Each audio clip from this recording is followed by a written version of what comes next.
पेशावर ज़ल्मी दो बैट्समैन से टूर्नामेंट नहीं जीता जाता। मुतअद्दिद वीडियोस में बता दिया कि बाबर आजम और साइम अय्यूब पे पूरी पेशावर ज़ल्मी खड़ी हुई है। और देखें जिस तरह आज साइम अय्यूब का बल्ला नहीं चला तो बाबर आजम को भी कितनी मुश्किल हुई। यही मैं बात बोलता हूँ कि साइम अय्यूब बाबर आजम ये आप कह सकते हैं कि दोनों एक दूसरे से हैं। अगर जिस दिन साइम अय्यूब मेरे ख्याल से नहीं चलेंगे तो बाबर आजम का भी आपने स्कोर तो देख लिया, उन्होंने स्कोर किया लेकिन वो एक मैच विनिंग स्कोर नहीं हो पाया। और वही बाबर आजम का जो मैंने आपको बात बता दी थी कि पाकिस्तान टीम में लोग इनको तीसरे नंबर पे खिला रहे हैं, जो कि बड़ा गलत फैसला है। इनको ओपनर खेलना चाहिए और उसके साथ साइम अय्यूब को आपको ओपनर खिलाना होगा, क्योंकि मैं आपको बताऊं पाँच आप बाबर आजम की बैटिंग देख लें, आज भी 18 बॉलों पे 25 रन पावर प्ले में उन्होंने किए थे।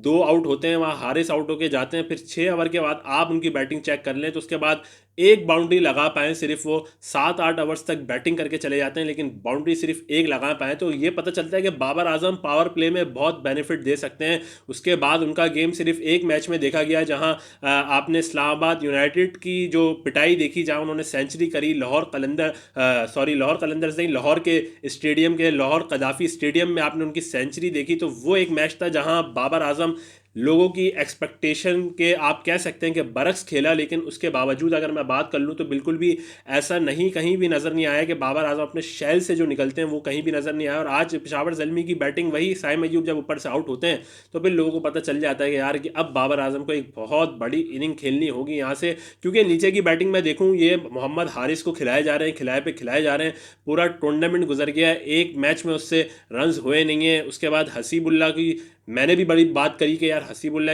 एक्साइटिंग टैलेंट है, लेकिन हसीबुल्ला भी एक मैच के बाद ऐसा लगा नहीं कि वो अपने फ्री फ्लोइंग स्टाइल में जिस तरह खेलते हैं उस तरह से खेल रहे हैं, और बड़े बुझे बुझे रहे। और रावलपिंडी में सिर्फ इन दो बंदों ने स्कोर लगाया, बाबर आजम, साइम अय्यूब। और साइम अय्यूब भी जैसे कराची में जिस तरह लैंड हुए तो उनका बल्ला भी खामोश हो चुका है, क्योंकि रावलपिंडी में तो मैं आप कह सकते हैं कि हर कोई आप गली का बच्चा भी पकड़ के खिला दे रावलपिंडी का, वो भी रस कर देगा। तो ऐसी विकेट बनाई जाती है। लेकिन जब कराची, लाहौर, मुल्तान की इवन मैं बात कर लूँ, मुल्तान में भी रन साइम अय्यूब से हुए नहीं थे। तो ये मैं बात कर रहा हूँ कि साइम अय्यूब को देखना होगा, जितनी बात उनके टैलेंट पे हो रही है लेकिन प्रूव वो सिर्फ अभी तक पिंडी में कर पाए। 2023 का पीएसएल हो या 2024 का पीएसएल आप देख लें, उसके अलावा उनसे रन्स निकलवाना बहुत मुश्किल हो जाता है। और यहाँ भी साइम अय्यूब जो है वो पवीनन लौटते हैं, बाबर आजम पे फिर भारी जिम्मेदारी आप कह सकते हैं। लेकिन बाबर आजम मुझे लगता है कि इससे अच्छा आज खेल पेश कर सकते थे, जिस तरीके की उन्होंने वो लाहौर में इनिंग खेली थी इस्लामाबाद यूनाइटेड के अगेंस्ट। अगर वो थोड़ी सी पेस बढ़ाते, अपनी 42 बॉल पे 46 रन, आपकी टीम कहीं भी पहुंचेगी नहीं। किसी भी मैच में आप बात कर लें, कहीं भी आपकी टीम जा नहीं सकती। जब आप पावर प्ले भी आप यूटिलाइज कर लो और उसके बाद भी आप के 42 बॉल पे जब 46 रन हो, विकेट लो कह सकते हैं स्लो था, टर्निंग विकेट था, लो आप कह सकते हैं स्लो टर्न हो रहा था गेंद, लेकिन उसके बावजूद भी 42 बॉल पे 46 कभी भी काफ़ी नहीं होते। और फिर रोमन पॉल के से भी रन्स आए नहीं। लोअर ऑर्डर में बात करूं, 5 ओवर में 38 रन बनाए सिर्फ पेशावर ज़ल्मी ने। तो ये इनकी बैटिंग का समअप रहा। और बॉलिंग से तो कभी भी उम्मीदें लोगों को थी नहीं, लेकिन उसके बावजूद भी इन्होंने पिंडी जैसे विकेट्स पे, कभी लाहौर की विकेट पे आरिफ याकूब आ जाता है, कभी मेहरान मुमताज़ विकेट आप कह सकते हैं कि विकेट ले रहा है, कभी साइम अय्यूब ने जो इनके स्पिन के मसले थे वो हल करे पिंडी में। लेकिन उसके बावजूद जब तक आप रन्स नहीं करोगे, आप सारे मैचेस देख लें, इन्होंने बोर्ड पे रन्स बड़े लगाए हुए थे, जिसमें साइम अय्यूब और बाबर आजम इन दोनों के रन्स थे, बाकी नीचे से तो पूरे सिफर। आप कह सकते हैं आमिर जमाल की वो फालतू की इनिंग थी जिसपे वो इतने कह सकते हैं ना शादियाने बजा रहे थे खुशी के आमिर जमाल। तो वो वाली जो इनिंग थी वो आप कह सकते हैं कि टीम में नाम बनाने वाली इनिंग थी। मैच तो वहाँ से किसी का बाप भी नहीं जिता सकता था। जो पेशावर ज़ल्मी जिस पोजीशन में था वो एक रिस्पेक्टेबल टोटल तक आमिर जमाल ने उनको पहुंचाया। लेकिन ये चीज़ें जो होती हैं, ये मेन मैच की मैं बात करूं या क्रूशल मोमेंट्स की बात करूं, एक बड़े मैच की बात करूं, तो ये सारे नाम फेल होते हुए नज़र आ रहे हैं। नवीन उल हक इनके चले गए, आप कह सकते हैं वो स्पिनर अफगानिस्तान का नूर अहमद वो आया नहीं। फिर लुंगी इंगिडी को इन्होंने लिया, वो भी नहीं आया। गस एटकिंसन बॉलिंग में वो लिए, वो नहीं पहुंचे। तो काफ़ी बॉलिंग में तो मसाइल रहे, लेकिन इस बॉलिंग के साथ कभी भी आप सोच नहीं सकते कि 145 आप गेम में भी हो, कभी भी नहीं हो आप 140 रन बना के। वो तो कराची किंग्स थी दूसरी तरफ, ये मुल्तान सुल्तान से जो पिछले 3 साल से आप देख लें फाइनल में पहुंच रही है और चौथा साल भी चौथी दफ़ा कंसेक्यूटिव फाइनल खेल रही है। तो कराची किंग्स का मुल्तान सुल्तान से मुकाबला आप कभी भी नहीं कर सकते 140 रन बना के कराची की विकेट पे। और यासिर खान को सारा क्रेडिट जाता है मेरे ख्याल से। रिजवान ने तो बता दिया लोगों को कि भाई मुझसे ओपन भी लोग समझे ना कि मैं वेस्ट इंडीज़ में भी यही करूँगा जो यहाँ कर रहा हूँ। तो सबसे बड़ा क्वेश्चन ये है कि अगर आप रिजवान और साइम अय्यूब को ओपन करा रहे हैं T20 वर्ल्ड कप में तो मेरे ख्याल से आप फातिहा पढ़ लें, इन्ना लिल्लाहि व इन्ना इलैहि राजिऊन पढ़ लें पाकिस्तान की क्रिकेट टीम पे, और ओपनिंग पे कि 6 ओवर जिस तरीके से टीवी पे बैठ के कौम अजियत से गुजारेगी ना जब रिजवान और साइम अय्यूब ओपन करेंगे पाकिस्तान की टीम में, तो ये एक बड़ा मुझे लगता है कि लम्हा फिक्रिया होगा पूरी कौम के लिए कि रिजवान भी जब ओपन करेगा T20 में, तो फिर सोच सकते हैं कि आपकी T20 की टीम कहीं भी नहीं जा रही है। पास परफॉर्मेंस पे मैं आपके साथ नेक्स्ट कभी वीडियोस में कर दूंगा, अभी PSL चल रहा है, मैं चाहता नहीं हूँ कि लोगों की पास परफॉर्मेंसेस बताई जाएँ पिछले 4-5 साल की, तो ये सब आप देख सकते हैं सबके सब नंगे हो जाएंगे वहाँ। तो ये पूरा आप इनके स्टैट्स देख लें, कोई भी स्ट्राइक रेट देख लें, सब नंगे हैं उसमें। किसी जो कहते हैं ना कि उस शजर में सभी नंगे थे, तो यही वाली जो चीज़ होती है कि रिजवान की बात कर लूँ, बाबर आजम, शाहीन शाह अफरीदी, हारिस रऊफ, जितने बड़े आप नाम लिए हैं, फ़खर जमान देख लें जिन्होंने वर्ल्ड कप में इनिंग खेली, उसके बावजूद उनको चांस भी बहुत मिले, इमामुल हक ओडीआई की साइड में, वो बात कहीं और चली जाएगी, वो आपके साथ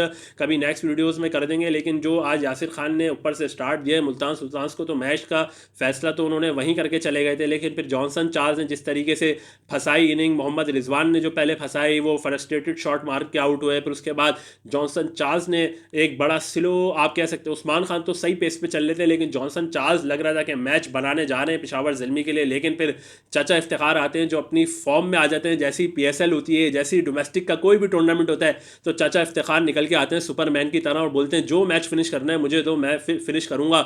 और जब पाकिस्तान क्रिकेट टीम उनको बुलाती है यार हमारे लिए भी कोई मैच फिनिश करो, तो वो पाकिस्तान क्रिकेट टीम का वो टूर्नामेंट ही फिनिश कर देते हैं, लेकिन मैच उनसे फिनिश होता नहीं है। तो चाचा इफ्तिखार आजकल बड़े जोशो जज्बे में गोरे खिलाड़ियों से भी लड़ रहे हैं, जैसन रॉय से भी लड़ रहे हैं, अपनी फॉर्म पे आप कह सकते हैं ना कि जब बंदे के पीछे रन्स हो, पैसा हो या शोहरत हो, तो वो उसका भरपूर फ़ायदा उठाता है। और चाचा इफ्तिखार उसी तरह अपनी फॉर्म का फ़ायदा उठाते हुए आज उन्होंने पेशावर ज़ल्मी को भी बाहर फेंका।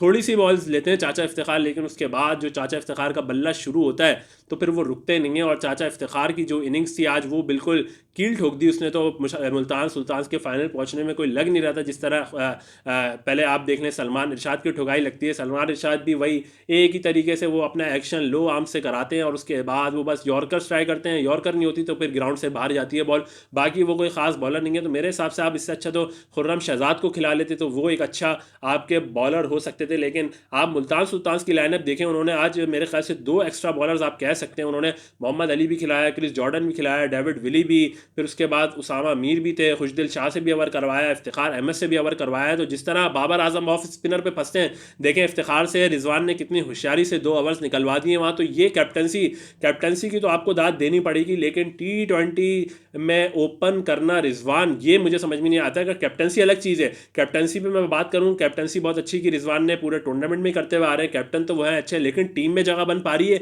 ये देखने का ये सवाल है कि टीम में जगह बने और कैप्टन अच्छा हो तो वो ठीक है। लेकिन अगर इस तरीके की बैटिंग रिजवान ओपन करके पाकिस्तान क्रिकेट टीम को T20 वर्ल्ड कप में भी देंगे, तो भाई ये मुझे नहीं लगता कि आपके बॉलर्स डिफेंड कर पाएंगे। कोई ना आपके पास शाहिद अफरीदी, ना सईद अजमल, ना मोहम्मद हफीज़, ना पुरानी क्रिकेट ये हो रही है, ये नई तर्ज की क्रिकेट हो रही है। 2024 चल रहा है और इसमें आप पावर प्ले का जो लोग फ़ायदा उठाते हैं वो टीमें आप देख लें ज़्यादा से ज़्यादा मैचेस जीतती हैं। तो आप देखना है कि पाकिस्तान क्रिकेट टीम का इस PSL से क्या निकलता है। सारा मसला यही है कि PSL तो लोगों की हो जाती है, लेकिन हमें देखना है कि पाकिस्तान क्रिकेट टीम क्या बनते हुए नज़र आ रही है। तो इसमें मुल्तान सुल्तान्स तो चौथी दफ़ा फाइनल में कंसेक्यूटिव पहुंच गई, लेकिन देखना है कि पाकिस्तान का क्रिकेट टीम का क्या कॉम्बिनेशन बनता है। कि बाबर आजम साइम अय्यूब से ओपन करवाया जाता है, या फिर वही आप कह सकते हैं कि जो साइम अय्यूब और मोहम्मद रिजवान की ओपनिंग की लोग बात कर रहे हैं वो। और वही मैं बात करूँ कि साइम अय्यूब को भी यार परफॉर्म करना होगा। ये आप पिंडी के विकेट पे कब तक परफॉर्म करोगे, कभी दूसरी विकेट्स पे भी परफॉर्म करके बताओ। लाहौर पे आपने रन्स करे लाहौर की विकेट पे, लेकिन वो भी एक कह सकते हैं कि बैटिंग फ्रेंडली विकेट होती है। मुल्तान पे आपसे रन नहीं हुए, मुल्तान में और कराची में भी अभी तक आपसे रन हुए नहीं है। तो साइम अय्यूब पे भी बड़ा क्वेश्चन मार्क है। ये नहीं है कि किसी की भी जगह पक्की नहीं है पाकिस्तान क्रिकेट टीम में। अगर कोई ये समझ रहा है कि मेरी जगह पक्की हो गई है तो भाई बिल्कुल गलत समझ रहा है वो। जब बाबर आजम तीसरे नंबर पर बैटिंग करने आ सकता है तो फिर किसी की भी पोजीशन मुझे लगता है कि वो आप कह सकते हैं कि फॉर श्योर नहीं है, 100% बिल्कुल भी नहीं हो सकती पाकिस्तान क्रिकेट टीम में। आप परफॉर्मेंस दो तो पाकिस्तान क्रिकेट टीम में आपका खेलने का हक है, वरना आपका कोई हक मेरे ख्याल से बनता नहीं है कि पाकिस्तान की क्रिकेट टीम में आप पाकिस्तान की जर्सी पहनकर इस 25 करोड़ के आवाम की नुमाइंदगी करो। तो मिलते हैं फिर आपके साथ नेक्स्ट वीडियो में। मुल्तान सुल्तान्स पहुंच गई फाइनल में, अब देखना है कि इस्लामाबाद कोयटा मुझे बहुत मुश्किल नज़र आ रहा है। कोयटा की ना रायलो रोसो ना जैसन रॉय, पूरा टूर्नामेंट हो चुका है। सिर्फ सऊद शकील और ख्वाजा नाफी की एक इनिंग ने जो लाहौर से मैच जितवाया, उसके बाद कोयटा ग्लैडिएटर्स की टीम बड़ी बिखरी बिखरी नज़र आ रही है। बॉलिंग डिपार्टमेंट अच्छा है, लेकिन बैटिंग में इनका कोई भी आप कह सकते हैं कि स्ट्रॉन्ग, जिसे कहते हैं ना यार स्ट्रॉन्ग बाजू है ये बैटिंग का, वो कोई प्लेयर अभी तक नज़र आ नहीं रहा है। तो कोयटा का मुश्किल है। इस्लामाबाद भी अपनी चौपी परफॉर्मेंस देती है, कभी ऐसा खेलती है कि इससे अच्छी कोई टीम नहीं है, कभी ऐसा खेलती है कि इससे बुरी कोई टीम नहीं है। तो बड़ा इंटरेस्टिंग होने वाला है कि मुल्तान सुल्तान्स को कौन सी टीम ज्वाइन करती है। और कल Islamabad United versus Quetta Gladiators खेला जाएगा, तो उसके साथ आपके साथ पोस्ट मैच पे मिलते हैं। जब तक देखते रहिए द क्रिकेट डग आउट। अल्लाह हाफिज़।